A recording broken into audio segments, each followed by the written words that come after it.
Picture this carefully.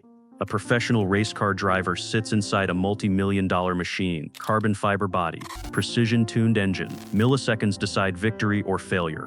But just before the race starts, someone whispers in his ear, "Hey, before you drive, you should read all these manuals." They dump a pile of books in his lap. One explains bicycles. Another explains ships. One talks about engines, but for airplanes. Another is just motivational quotes. The countdown begins. 5, 4, 3. The driver freezes. That moment, that hesitation, is where most entrepreneurs live their entire lives. They don't lack ambition. They don't lack intelligence. They lack the right reading strategy. Today, you'll learn why race books, not random books, are what separate fast growth from endless preparation. Stay with me, because by the end, you'll never pick a book the same way again. Number 10. Books are vehicles, not symbols of intelligence. A vehicle exists for one purpose: to take you somewhere specific. It is not meant to impress people in a parking lot or sit untouched in a garage. Yet that's exactly how most people treat books. They use them as symbols of intelligence, discipline, or ambition rather than tools for movement. A race driver does not feel proud owning a fast car. Pride comes from what that car enables him to do on the track. In the same way, a book has no value in isolation. Its value exists only in motion, when it changes how you think, decide, and act. Number 9. Random books create mental noise, not momentum. Random reading feels productive because it keeps your mind busy, but busy is not the same as effective. Every random book adds another voice to your head, another philosophy, another strategy, another interpretation of success. Over time, these voices begin to contradict each other. One book tells you to focus deeply on one thing. Another tells you to diversify. One says systems matter more than motivation. Another says mindset is everything. Instead of clarity, you get confusion. Instead of momentum, you get hesitation. Number 8. Race books are built to remove bottlenecks. Race books are different because they are chosen with ruthless intent. They are not picked because they are interesting. They are picked because something is broken. A race book is selected to fix a specific bottleneck, something that is actively limiting progress right now. It might be poor sales conversations, weak systems, lack of clarity, or inefficient time use. A race book does not try to educate you about everything. It isolates the problem and attacks it directly. That's why race books often feel intense and demanding. Number 7. Vision alignment. Energy comes from direction. Vision is the long-term destination you are moving toward, whether you consciously define it or not. When the books you read align with that destination, they energize you. When they don't, they drain you. This is why two people can read the same book and have completely different reactions. One feels inspired and clear, the other feels heavy and overwhelmed. The difference is alignment. A book that pushes you toward a life you don't actually want will feel exhausting, no matter how brilliant it is. Race books amplify your vision instead of fighting it. Number 6. Mission alignment. How you choose to win matters. Mission is not where you're going, it's how you choose to get there. Some people win through speed, others through leverage, and others through systems and long-term compounding.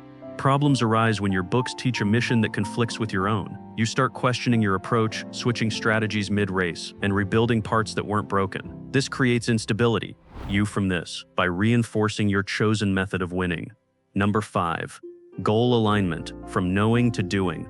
Goals are not abstract dreams, they are immediate checkpoints. Random books talk about the entire landscape of success. Race books focus on the next turn in the track. They narrow your attention so much that action becomes unavoidable. This constraint is powerful. When your mind is flooded with possibilities, it freezes. When it is given a single clear task, it moves. Race books turn reading into pressure, not stress, but productive pressure. Number 4. Timing.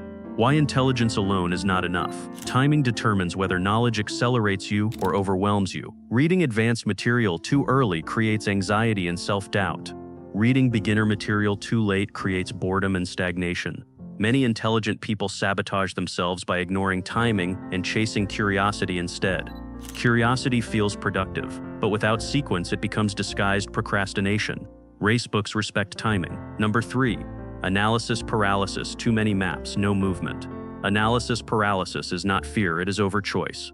When your mind is exposed to too many strategies, too many frameworks, and too many paths, it cannot commit. Commitment requires clarity. Random books multiply options. Race books eliminate them.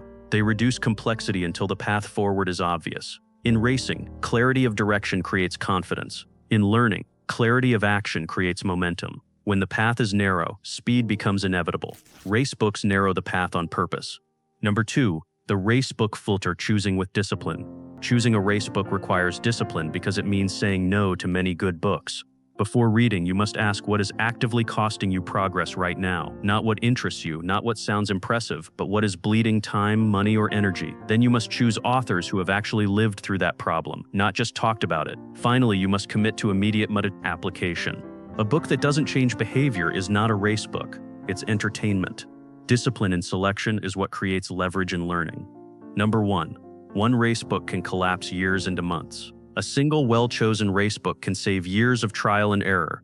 It can eliminate mistakes you didn't even know you were about to make. It can install systems that continue producing results long after you finish reading. Random books add information, but race books change trajectory. Trajectory determines where you end up, even if you move slowly. Speed is not just about moving fast, it's about moving in the right direction. Collectors admire shelves. Racers admire finish lines.